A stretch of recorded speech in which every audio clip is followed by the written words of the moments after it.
Homeopathy চিকিৎসা পদ্ধতি homeopathic চিকিৎসা বিজ্ঞানীদের, বিশেষ করে প্রথমত মহাত্মা ডাক্তার স্যামুয়েল হ্যানিম্যানের বহু চিন্তাভাবনা, গবেষণা করার পরিণতি বা ফল। এটা বিজ্ঞানেরই একটা বড় অধ্যায় হয়ে দাঁড়িয়েছে। নিশ্চয়ই অ্যালোপ্যাথি চিকিৎসা থেকে এর বিভিন্ন ক্ষেত্রে পার্থক্য আছে। হোমিওপ্যাথি এখানে ল অফ সিমিলার সদৃশকে আরোগ্য করে, এই নীতির পরে দণ্ডায়মান। যাতে যার উৎপত্তি তাতে তার নিষ্পত্তি। এই নিয়মে চিকিৎসা করার ফলে রোগ প্রতিরোধক ক্ষমতা বৃদ্ধি পায়, রোগীর রোগ প্রতিরোধক ক্ষমতা বৃদ্ধি পায়, জীবনী শক্তি আরও প্রবল থাকে, সঞ্জীবিত থাকে। আর রোগকে দীর্ঘমেয়াদী যে রোগ, আসলে যে রোগ তার যে দীর্ঘমেয়াদী মূল উৎপাটন করে, রোগের আসল যে আরোগ্য সেটাই কার্যকর করে। রোগের ডালপালা ছাঁটে না, একেবারে মূল উৎপাটন করে, রোগের কারণ স্তরে হাত দেয়। পক্ষান্তরে আমাদের সেই প্রাচীন এর থেকে আরও যে পুরনো যে অ্যালোপ্যাথিতে এইটা আর হয় না। অ্যালোপ্যাথিতে রোগের উপশম দূর করার জন্য বিপরীত লক্ষণ বা প্যাথোলজিক্যাল কারণের উপর ভিত্তি করে চিকিৎসা করতে হয়। আবার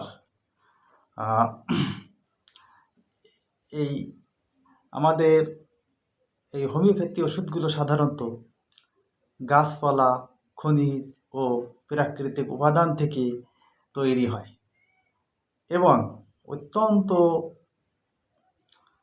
কম পরিমাণে, অত্যন্ত পাতলা বা সূক্ষ্ম মাত্রায় এটা প্রয়োগ করা হয়।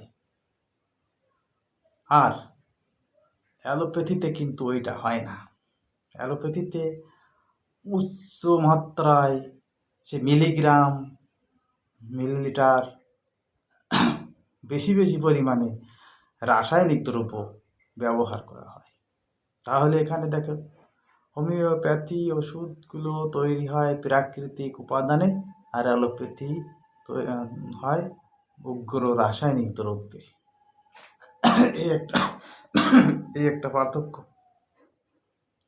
আবার সাধারণত কোনো পার্শ্ব প্রতিক্রিয়া হোমিওপ্যাথি ওষুধে নেই বা থাকে না বললেই চলে। আর অ্যালোপ্যাথি ওষুধ প্রয়োগ করে দ্রুত কাজ করা যায়, অনেক ক্ষেত্রেই আবার পার্শ্ব প্রতিক্রিয়াটাও থেকে যায়। এটা যদি দীর্ঘকাল ধরে কোনো রোগীকে অ্যালোপ্যাথি ওষুধ প্রয়োগ করা হয়, খাওয়ানো হয় বা ব্যবহার করা হয়, তাতে কিন্তু শরীরের অন্যান্য অঙ্গ প্রত্যঙ্গেরও ক্ষতি হতে পারে বা হয়ে থাকে, এখন প্রমাণিত হচ্ছে। আর হোমিওপ্যাথিকে যে ক্রনিক বা দীর্ঘমেয়াদী যে রোগ, সেই রোগ চিকিৎসার পরে বেশি কার্যকর এবং তা মূল থেকে রোগ সারায়। কিন্তু অ্যালোপ্যাথি ওষুধে জরুরি অবস্থায়, দুর্ঘটনায় বা তীব্র অসুস্থতায় প্রয়োজন হয় দ্রুতভাবে কাজ করে রোগীকে তাৎক্ষণিক প্রতিকার কল্পে বা উপশমের জন্য খুবই উপকারী। যার যার অবস্থানে সে কিন্তু আছে। এটা হচ্ছে পার্থক্য। আর হোমিওপ্যাথি যে ওষুধগুলো প্রয়োগ করা হয় এতে কিন্তু ধীরে ধীরে রোগের সামগ্রিক রোগের চিকিৎসা করে। ইমিউন যে সিস্টেম, এই যে ইমিউন সিস্টেমের কথাটা শোনা গিয়েছিল এই করোনার সময়, এই ইমিউন সিস্টেম কিন্তু বৃদ্ধি করে, ন্যাচারালি রোগী সুস্থই থাকে। আর অ্যালোপ্যাথিতে এরকম ধরনের সামগ্রিক রোগী চিকিৎসার জন্য তো কোনো কথাই নেই। এখানে নির্দিষ্ট অঙ্গ বা রোগের উপর মনোযোগ দেয়, প্যাথোলজিক্যাল এই মনোযোগিতা দিয়ে দিয়ে যে প্রয়োগ করা হয় সেখানে ইমিউন সিস্টেমের পরে কার্যকর কোনো কিছু নেই বললেই চলে। হ্যাঁ, এখানে মূল এই পার্থক্যগুলো হওয়ার কারণটা কি? কারণটাই হচ্ছে এই হোমিওপ্যাথি ওষুধের ভিতরে পরমাণু তত্ত্ব নিহিত আছে, এখানে শক্তি নিয়েই কারবার। আসলে এই যে আমরা যারা রসায়ন পড়ি বা পদার্থের শক্তি নির্ধারণ মান নির্ণয় করি, এখানে মান নির্ণয়ের একটা ধাপ হোমিওপ্যাথির ভিতরে আছে। এই ওষুধের বস্তুর পরিমাণ কমিয়ে ভাঙন বা ঝাঁকন পদ্ধতিতে শক্তির পরিমাণ বৃদ্ধি করা হয়, সেইটাকে বাহক রেকটিফাইড স্পিরিট বা পানি বা বিভিন্ন যে আমাদের বটিকা, অনুবটিকা, সুগার এর ভিতর দিয়ে ক্রমে ক্রমে পাওয়ারটা বাড়িয়ে নেওয়া হয়, কিন্তু মাত্রাটা কমিয়ে সূক্ষ্ম মাত্রায় প্রয়োগ করা হয়।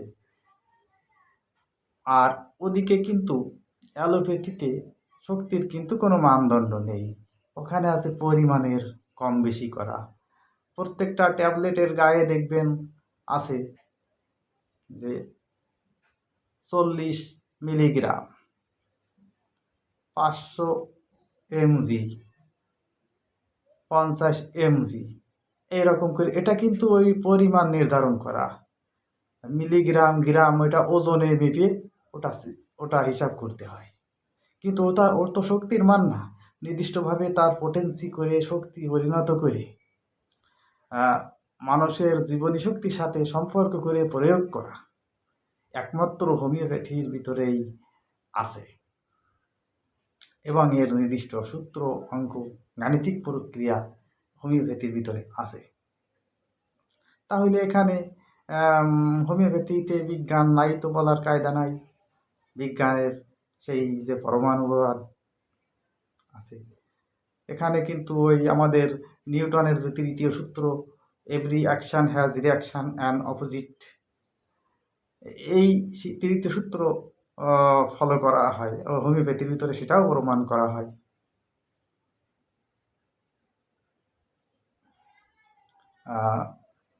তাছাড়া আজকাল তো আমরা ডাক্তার হিসেবে হাতে কলমে প্র্যাকটিক্যাল কত কি পাচ্ছি।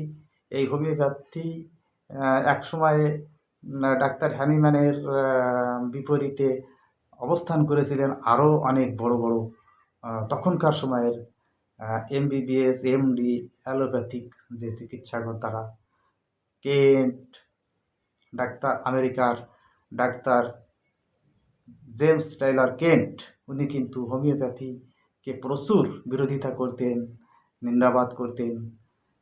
আর উনি একসময় অ্যালোপ্যাথি চিকিৎসা পদ্ধতি বাদ দিয়ে হোমিওপ্যাথি জগতে চলে আসেন এবং এই হোমিওপ্যাথিকে প্রসার করার জন্য ম্যাটেরিয়া মেডিকা ফিলোসফি সব কিছু বৃদ্ধি করে গেছেন। তিনি কিন্তু কোনো অর্থনৈতিক বা ব্যবসায়িক স্বার্থে আসেননি, তার গবেষণার ভিতর দিয়ে তিনি এই হোমিওপ্যাথি কে সত্য বলেই পেয়েছিলেন, মেনে নিয়েছিলেন এবং প্রসার কল্পে চলে এসেছিলেন। তাছাড়া ফ্যারিংটন, বেল, লিবি, সুসলার এরকম পাশ্চাত্যের অগণিত চিকিৎসক হোমিওপ্যাথি জগতে আসলেন। আসলে তারা তাদের বিবেক, দায়বদ্ধতা, সততা, এই নীতিতে মানবিক ছিলেন, তাই তারা আদর্শ এই চিকিৎসাধারার দিকে চলে এসেছিলেন। আমাদের ভারতে ডাক্তার মহেন্দ্রলাল সরকার, ইনি একসময় অ্যালোপ্যাথির বড় ডাক্তার ছিলেন, হোমিওপ্যাথিকে তো প্রচুর বিরোধিতা করতেন। পরবর্তীকালে তিনিও কিন্তু এই আত্মনিবেদন করেছেন হোমিও জগতে। হোমিওপ্যাথি চিকিৎসা পদ্ধতির প্রসারকল্পে এরকম অসংখ্য তখনকার সময়ে অ্যালোপ্যাথিক বিজ্ঞানীগণ অবদান রেখেছেন। এখন যখন যার যে প্যাথিতে যে অবস্থায় ভালো হবে, রোগীরা তো সেখানে যাবে বা সেখান থেকে ভালো হতেই হবে। এই যে আরোগ্যের ধারা, এখানে কেউ কারো বিরোধিতা করো না, যার যার আদর্শে শেষে থাকবো।